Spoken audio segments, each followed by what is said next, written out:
అన్నయ్య, లక్ష్మణ, అన్నయ్య, ఏమి నీ రాక? ఆశ్రమంలో మీ వదినకు రక్షణగా ఉండమంటే ఆమెను ఒంటరిగా వదిలి వచ్చినావా?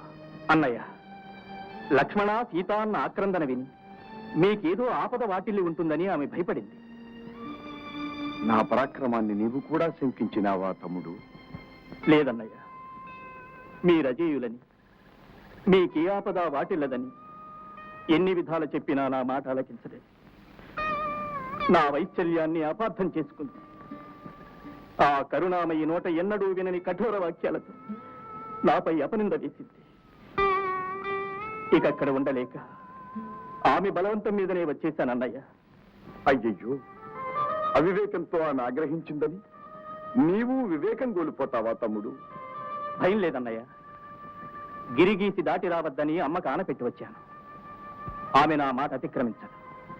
ఏమో తమ్ముడు, ఆశ్రమ ప్రాంతంలో కనిపించిన హరిణం మాయావి మారీచుడిగా మరణించింది. దానవులు మనపై పన్నుతున్న మాయావలయం ఇది. నా సీతకు ఏగు వట్టలకు ముందే రక్షించుకోవాలి. పద తమ్ముడు. సీత!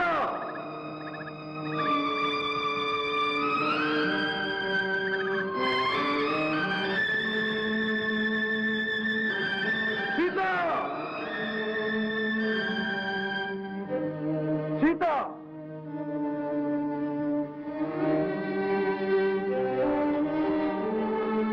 సీత!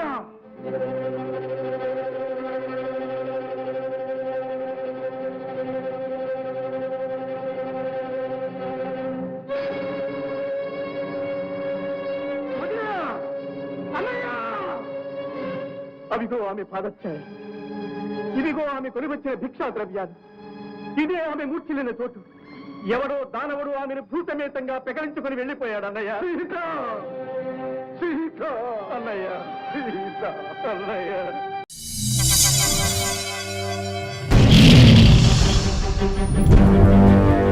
ఒకడొచ్చి నేను పులి అంటే కింద పైన మూసుకొని కూర్చోవాలి.